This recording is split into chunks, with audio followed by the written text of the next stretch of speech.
baie hartlik welkom vanmôre. Hallo vir julle as 'n gesin wat hier onlangs ingetrek het, welkom. Het is lekker om ook vir julle hier saam met ons te hê. Baie hartlik welkom. Geliefdes, ek het vanmôre so 'n prentjie saamgebring net om ons gedagtes te stimuleer. En dit is so 'n paar voetspore wat daar langs die see is. Ek glo baie van julle het al so langs die see gestap. Oralster waar ek en jy stap, los ons voetspore. So kom ons gaan net stil word. So voor die Here, ons raak bewus van dit wat binne ons is, van al die vrae wat ons het in ons binneste, die bangwees wat ons dalk beleef, in ons binneste, die vreugde en die blydskap wat ons het, in ons binneste, in ons harte.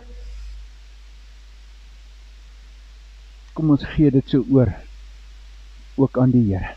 Aan hom, wat deur sy krag wat in ons werk, magtig is, om oneindig meer te doen as wat ons bid of dink. Aan hom kom die eer toe in die kerk, deur ons verbondenheid met Christus Jesus, deur al die geslagte heen, tot in alle ewigheid. Amen. Geliefde kinders van die Here Jesus, genade, barmhartigheid, vrede vir julle elkeen, van God ons Vader, en van die Here Jesus Christus, ons Here wat opgewek is, lewend is, deur sy Gees, kragtig in ons lewe teenwoordig is. Kom ons buig net ons hoofde, so voor die Here. Vader, wanneer ons vanmôre so by mekaar is, en ons in hierdie Paasfeestyd u woord lees oor u genade, oor u liefde wat u oor ons uitgestort het, oor die feit dat u vir ons kom voorsiening gemaak het in die Here Jesus Christus wat die dood oorwin het, dan raak ons opgewonde, dan wil ons voor u jubel en dans en juig, en dan wil ons u naam groot maak, want u het ons Vader geword, onverdiend in Jesus Christus ons verlosser.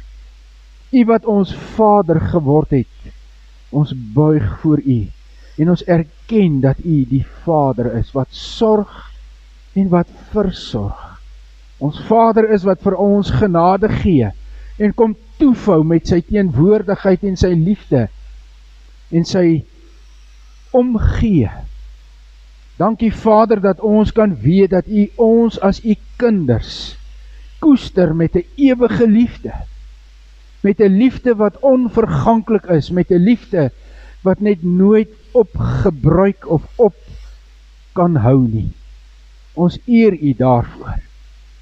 Here Jesus, ons aanbid u vanmôre as die opgewekte, lewende verlosser. Hy wat homself kom gee het en wat deur sy genade werk, ons los kom koop, sodat ons versoen kan wees met die Vader, sodat ons tot eer van u naam kan lewe. Heilige Gees, u wat uitgestort is op Pinksterdag, u wat die krag van God is wat in ons werk, maar nie net 'n onpersoonlike krag nie, maar die Gees van die Vader en van die Here Jesus. Ons eer u vanmôre. U wat ons vertrooster is, u wat ons raadgewer is, u wat vir ons begelei sodat die woord vir ons sal oopgaan. Ons wil u loof en ons wil u dank en ons wil u aanbid. Heilige Gees, maak u woorde oop vir ons vanmôre, sodat ons in ons verhouding met u kan verdiep, sodat ons Vader en ons Verlosser, die Here Jesus, opnuut sal ontmoet ook vanmôre, sodat ons as 'n gemeente 'n dieper verhouding met u sal hê, en ook in hierdie gemeenskap, bid ons Vader dat u in Christus deur u Gees werksaam sal wees. Ja, ons loof u omdat U in ons kerke, maar ook in die gemeenskap, in ons huise, teenwoordig is, en omdat U, deur U guns en U goedheid, ons kom toevou in ons elkeens omstandighede. Vader, ons bid vir hulle, wat hartseer is, omdat daar verliese is in hulle lewe. Soos vir Tinkie en haar kinders en kleinkinders, soos ander van wie ons kennis neem, wat deur verliese in hulle lewe beweeg, met hartseer en swaar kry. Ons bid vir hulle, ons vra dat U sal vertroos, Here. Ons bid vir hulle wat siek geword het en nood het, soos Tannie Ruth, en ook Tannie Magriet. Ja, Vader, ons vra dat U genade op hulle elke een sal kom rus. Mag U genade gee, sodat hulle ook U teenwoordigheid sal beleef in die omstandighede waarin hulle is. Ook so vir Erika, wil U genade net oor ons elkeen vloei, en ook hier in die gemeente vanmôre. Heilige Gees, kom maak U woorde vir ons oop, sodat ons U woord in ons harte kan bære, en daarin kan lewe, en daardeur versterk kan wees, in Jesus se naam. Amen. Geliefdes, ons is in Paasfeestyd.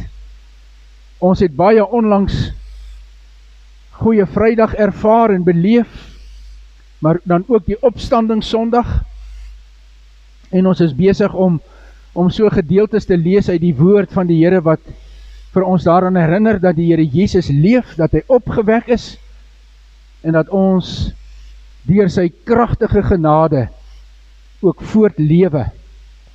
Ek wil vanmôre vir ons 'n paar verse lees uit Johannes hoofstuk 20. Johannes hoofstuk 20 vers 19 tot vers 23. En ek wil julle weer aanmoedig as 'n gemeente, bring maar julle Bybel saam, sodat ons kan saam lees. Want julle moet ook kontroleer of ek die woord van die Here reg met julle deel. So julle is regtig baie hartlik welkom om dit te doen. En as jy nou gewoond is op jou selfoon om die Bybel daar te lees, dan gee ek jou toestemming om daar te lees op jou selfoon. Maar jy mag nou nie speelietjies speel en allerhande goed as ons besig is met die erediens. Dis sommer maar 'n stukkie humor. Johannes 20 vanaf vers 19. Maar geliefdes, voordat ek lees, wil ek net so hierdie gedeelte in 'n stuk konteks vir julle plaas opnuut vanmôre. Ek is baie seker dat julle die konteks goed ken, maar ek wil graag net so 'n paar dinge rondom hierdie gedeelte sê voordat ons dit saam lees. Die konteks waarin ek en jy hierdie gedeelte lees, is die verlorenheid en die gebrokenheid van ons almal as mense voor God. Ons verlorenheid en gebrokenheid in hierdie sin, dat ons veral in ons verhouding met God, in 'n gebroke verhouding met God lewe. Behalwe, natuurlik, as dit waar word in ons lewe, dit wat ons gaan lees. Want jy sien, dit kom, hierdie gebrokenheid in ons verhouding met God en met mekaar, kom vanuit ons ongehoorsaamheid, ons onvermoë, om uit onsself die woord van God te gehoorsaam en daaruit te lewe. God maak vir ons baie beloftes in sy woord, dat hy kom herstel, dat hy vir ons kom nuut maak. En mense kon dink aan Genesis 3 vers 15, waar hy heel aan die begin al gesê het, hier in die paradys by die sondeval, ek sal vyandskap bring tussen die bose en tussen die mens. En ek sal tussen die nageslag van die mens en tussen die bose iemand stuur, wat die bose se kop sal vermorsel. Die Here Jesus Christus, as ons die verhale lees in die woord, is die vervulling van God se beloftes. Is die vervulling van God se liefde vir my en vir jou. Deur sy gebrokenheid bring hy vir ons herstel. Dink maar aan Jesaja 53, en ek wil nie Jesaja 53 vir julle heeltemal gaan lees nie, vers 4 tot 12 praat baie duidelik hiervan. Hy neem ons lyding op hom, hy is deurboor terwille van ons is hy aan die dood oorgegee, het die Vader hom in pyn en lyding en in hierdie swaar kry gebring, want dit was die Vader se wil, dat die Here Jesus so moes ly, en dan sê die woord, hy het sy lewe gegee, hy is dood, hy was in die doderyk, maar dan sê Jesaja 53, hy is weer opgewek uit die dood. Dit was God se wil. Matteus 1 sê, toe die Here Jesus gebore is, sê hy daar vir Josef, terwyl hy met Josef in 'n droom gesels en praat, en sê hy vir hom,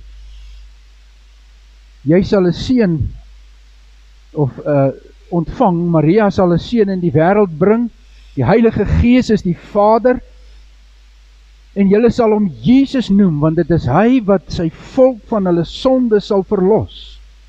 Hy sal genoem word Immanuel, God by ons.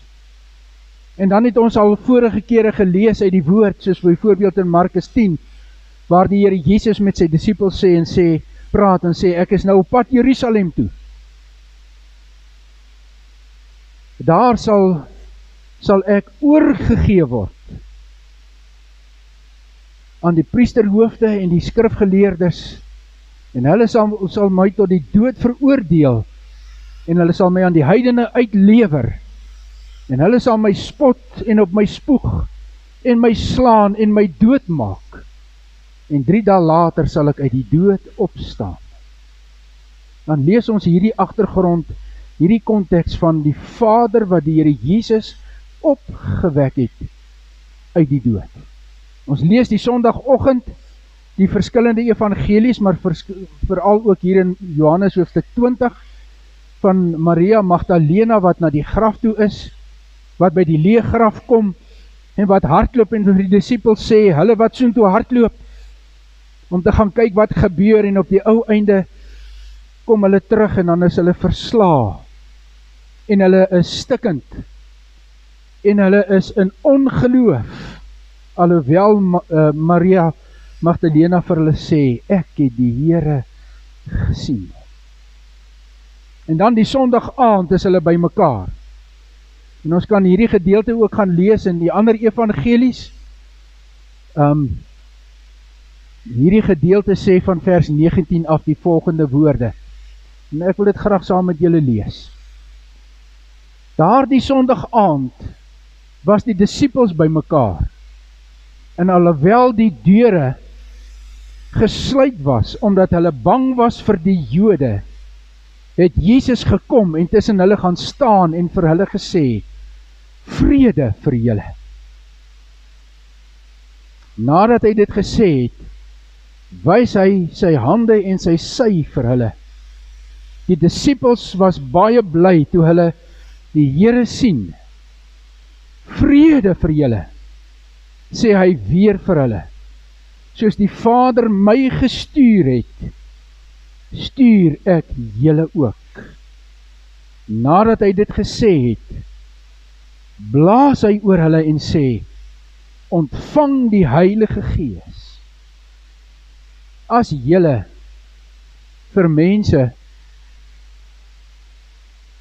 hulle sondes vergewe, word dit hulle deur God vergewe.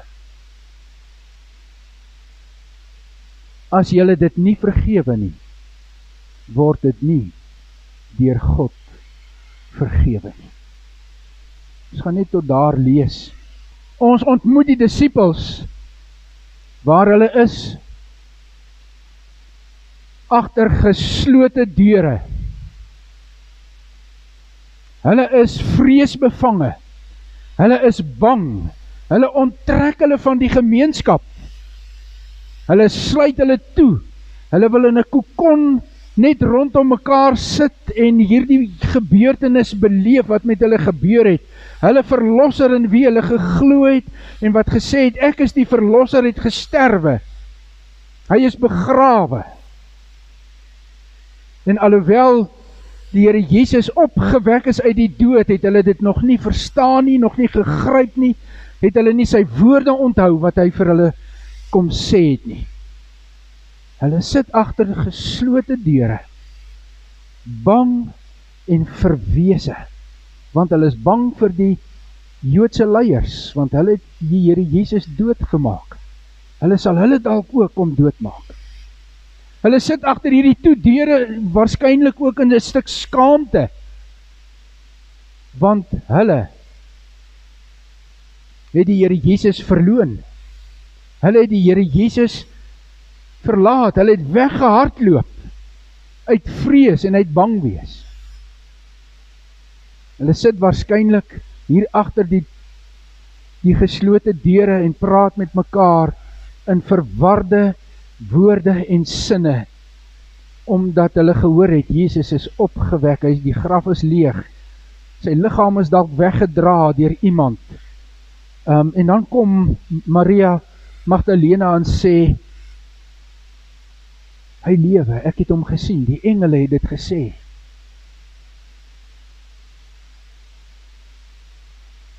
En daarom, geliefdes, as ek hierdie gedeelte neem vanmôre, dan ontmoet ons die Here Jesus waar hy sy disippels kom ontmoet. En dan hoor ek in hierdie gedeelte, in besonder hierdie woorde, loop in die voetspore van die opgewekte Jesus. Loop in die voetspore van die opgewekte Jesus.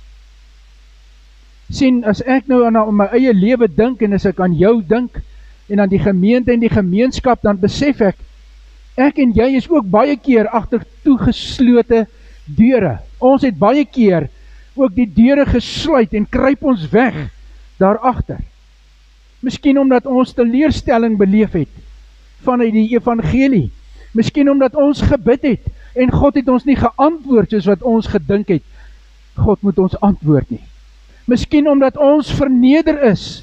Miskien omdat ons probeer het om te getuig teenoor iemand anders en ons het dit nie reg gekry soos wat ons gedink het dit moes wees nie.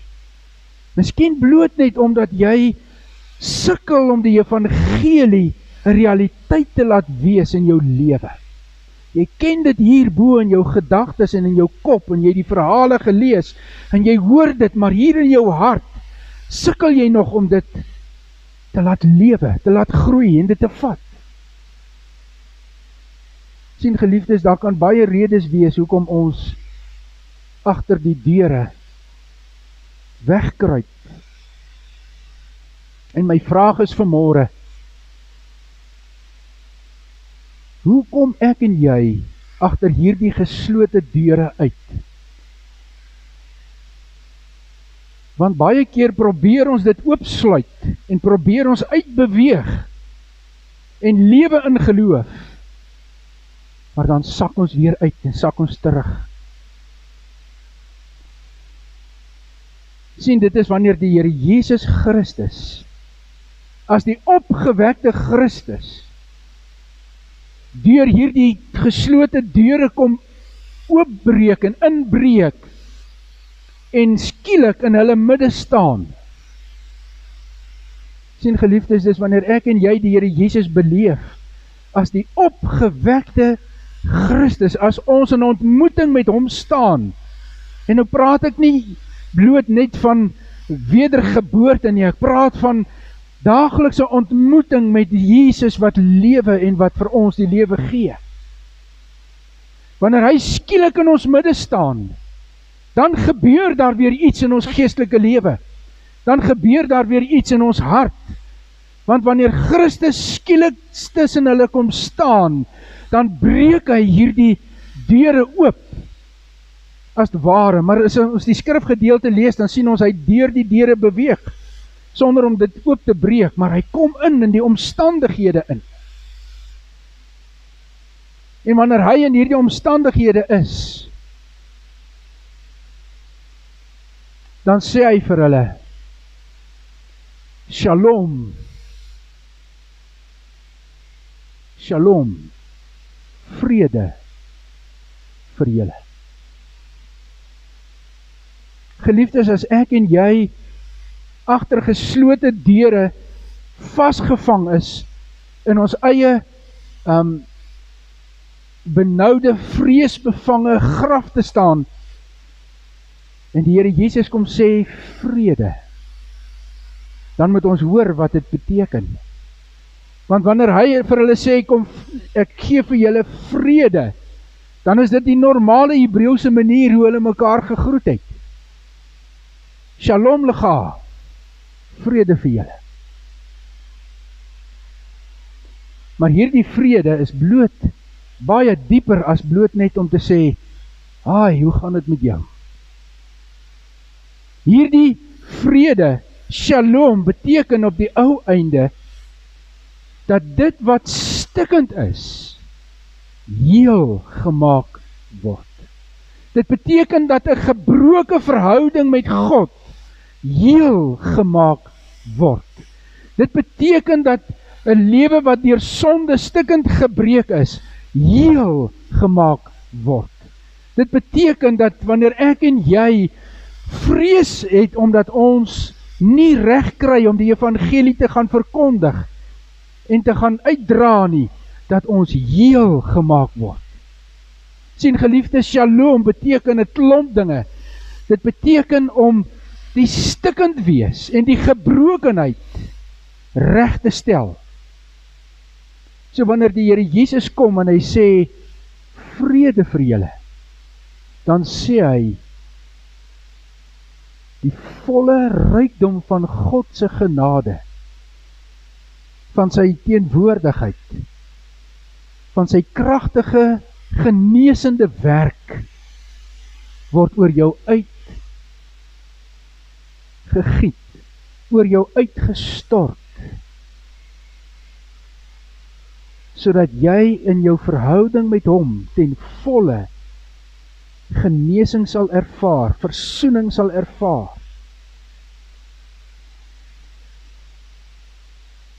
En dan kom doen die Here Jesus dit hier op 'n wonderlike manier. Wanneer hy vir hulle sê vrede, mag God jou totaal heel maak en sy guns en sy goedheid in sy volheid oor jou uitgestort wees, dan sê hy, kyk na my hande, kyk na my wonde. En anders as die ander evangelie, byvoorbeeld Lukas wat sê, kom kyk ook na my voete, sê Johannes, kom kyk na my sy. Kom kyk waar die spies my deurboor het, en in my sy ingesteek het, tot by my hart. Omdat my hart vir jou gebloei het, en ek my lewe vir jou kom gee. Hy nooi julle uit, kom vat, kom kyk, kom maak seker. Hoekom?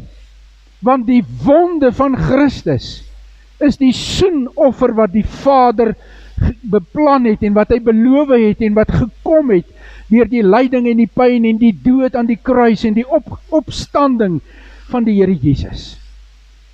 Dit is 'n bevestiging dat Jesus werklik die verlosser is soos wat hy dit gesê het. Hy was nie maar net iemand wat nie by sy sinne was nie. Hy was iemand wat werklik dit wat deur die Gees in hom gegee is en sy doel hoekom hy gekom het, dit kon volvoer en hy het homself kom gee as die versoenoffer. Sien geliefdes, die shalom, die vrede van God, die genesing van God in my en jou lewe, breek deur as gevolg van die wonde van Christus. Sy gebrokenheid, sy verwonding, bring juis vir my gebrokenheid en jou gebrokenheid genesing en herstel en versoening. En hy kom bevestig dit so vir die disippels wat daar agter die geslote deure bang en verwese en stikkend is. Dit is 'n waarborg van sy liefde as Messias. Dit is 'n waarborg dat die opstanding werklik plaasgevind het. Dit is vir ons 'n bevestiging dat die Vader voortdurend deur die Heilige Gees en deur sy woord besig is om die versoeningswerk van die Here Jesus voort te sit. Ook in ons lewe, ook hier in die gemeente. Jesus is die opgewekte, lewende Christus. Hy wat die volheid van God aan ons kom openbaar, deur sy wonde vir ons te wys. En dit bring vir ons herstel, soos wat ek al reeds gesê het, vir ons gebrokene verhouding met hom, ons gebrokenheid teenoor mekaar, teenoor onsself, teenoor 'n gemeenskap, en al ons pogings wat nie gewerk het nie, bring God volheid en bring hy herstel, sodat ek en jy onder sy vrede, die shalom wat hy gee, kan lewe. En nou gebeur hier 'n wonderlike ding in hierdie gedeelte wat ons saam gelees het. Die Here Jesus het vir hulle gesê, die vrede van God bring ek vir julle, en hy sê deur my wonde, en omdat hulle dit waarskynlik nog nie goed kon verstaan, hy sê die Here Jesus nog 'n keer, Shalom Lecha, die volle vrede van God is vir jou beskikbaar. Staan hier geskrywe, hy het weer vir hulle gesê, vrede vir julle. Maar dan is hier ook 'n wonderlike aankondiging wat in hierdie gedeelte gebeur. En die aankondiging is die volgende. Hy sê vir hulle, nadat hy die vrede vir hulle gegee het en gesê het, ek maak julle gesond, ek bring vir julle genesing, ek versoen julle met die Vader, sê hy, soos die Vader my gestuur het, stuur ek julle ook. Ons ontmoet in die woord, en veral ook in hierdie gedeelte, die Vader as die een wat stuur, as die een wat Jesus gestuur het, en wat die Here Jesus nie net beloof het nie, maar ook tot realiteit vir my en vir jou gebring het. En Jesus het dit op baie plekke in die woord vir ons kom sê, ek is gestuur deur die Vader, ek luister na die Vader, ek kom om die Vader van julle te openbaar. En omdat die Vader Jesus gestuur het, kan ek en jy sy vrede in ons lewe ontdek. Kan ons die genesende krag van God in ons lewe ontdek. Maar dan sê hy hierdie wonderlike woord, soos my Vader my gestuur het, stuur ek julle ook. So ons word God se gestuurdes in Jesus Christus. 'n Gestuurde beteken dat hy deur iemand en dat sy deur iemand anders met 'n opdrag vorentoe moet beweeg. En daarom het ek hierdie tema geneem vanmôre en gesê, in die voetspore van die opgewekte Jesus, want hy is gestuur, hy kom om die volle vrede van God oor ons uit te stort. Hy kom wys dit vir ons, maar dan maak hy ons ook sendelinge, gestuurdes, mense wat moet uitgaan en moet gaan lewe, wat moet uitgaan en moet gaan praat, wat moet uitgaan en moet gaan doen. Ons word sy gestuurdes. En sou ek en jy dalk terugduins, sou ek en jy dalk weer agter die geslote deur wil ingaan en onsself wil afsonder van die gemeenskap en van ander en gaan sê, Hoe kan ek dit reg kry, Here? Ek het al soveel keer probeer, maar ek slaag nie. Dan kom hierdie gedeelte met hierdie wonderlike toerusting wat God kom gee. Hy kom en hy sê vir hulle, ek stuur julle, en nadat hy dit gesê het, blaas hy oor hulle en hy sê, ontvang die Heilige Gees. Ontvang die Heilige Gees. Nou ons kan oor hierdie gedeelte baie met mekaar redeneer oor dit wat hier nou staan en teenoor dit wat in Handelinge 2 staan, die beskrywing soos wat Lukas dit gee oor die uitstorting van die Gees en al sulke goed. Ek dink net hier kom die Here Jesus om te kom sê vir hulle wat vreesbevange is om te gaan lewe en wat in hulle verhouding met God stikkend is en wat uit hierdie vrees moet lewe, maar wat nie kan vrykom nie, waar hy sê, vrede vir julle, hier is my wonde, ja, leef in hierdie vrede, gaan uit. Julle word deur die Gees bemagtig en gestuur. So geliefdes, wat hier gebeur is Johannes se beskrywing van Pinkster. Jesus wat oor hulle blaas. En wanneer hy oor hulle blaas, dan beteken dit dat hy sy asem, sy lewe oor hulle uitblaas, sodat hulle sy lewe kan ontvang. En dit is die Heilige Gees. En daarom hierdie wonderlike toerusting, ontvang die Heilige Gees. As ek julle stuur om my getuies te wees, is dit nie uit julle eie krag wat julle gaan nie, maar is dit op grond van my opdrag en op grond van die Gees wat kragtig in julle kom werk en julle oorneem en julle nuut maak en julle gedrag bepaal en vir julle so oorval dat julle anders is as wat julle ooit sou wees en was in die verlede, sodat julle met vrymoedigheid die evangelie kan gaan verkondig. Nou geliefdes, as ek en jy hierdie seën, hierdie herstel, hierdie versoening van God beleef in jou eie lewe, dan kan jy nie anders as om opgewonde ook dit te wil deel met ander mense nie. Maar ons is nie dieselfde nie. Ons sukkel soms, maar die Gees is ons toerusting. Ons kan kom vra, Here Jesus, U het die Gees oor ons uitgeblaas, oor ons uitgestort. Heilige Gees, gee vir ons die vrymoedigheid.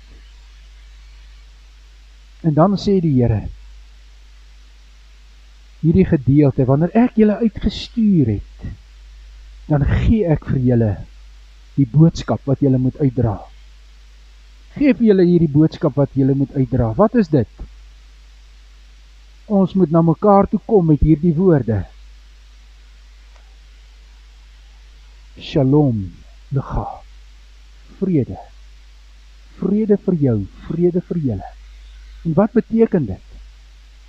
Dit beteken dat jou sonde in Christus skoon gewas is, dat jy versoen is met die Vader, dat jou sonde vergewe is. En dit is 'n opdrag wat die Here vir my en vir jou gee. Ook as 'n gemeente, as kerk, gee die Here dit vir ons. Gaan vertel vir mekaar, maar in besonder gaan lewe vir mekaar. En nou geliefdes, as die Here praat van shalom, dan is dit nie net 'n woord om te sê, ag mag jy vrede hê nie. Dit beteken dat ek en jy aktief moet meewerk om vrede te vestig. Dit beteken dat ek en jy moet meewerk om 'n gebroke verhouding met die Vader te herstel in die mate wat God dit van ons verwag van ons kant af. Dit beteken dat ons in die gemeente vrede moet skep deur die verhoudinge wat stikkend is dalk te herstel en te help herstel, om te help sodat in die gemeenskap daar genesing en versoening kan kom, sodat vrede regtig sal toeneem en gevestig sal word. Dit beteken dat wanneer die mure gebreek is, dat ek en jy bouers sal word, wat die stene weer vasmessel. En dat ons pleisteraars sal word, wat weer die pleister oor die mure sal sit. En dat ons verwer sal word, wat die mure weer sal mooi verf. Geliefdes, om gestuur te wees, beteken dat hierdie wêreld moet hoor, in Christus is julle versoen en kan julle werklik vir God en in God lewe. Dan staan hier, as ons dit nie doen nie, dan gaan hierdie wêreld verlore.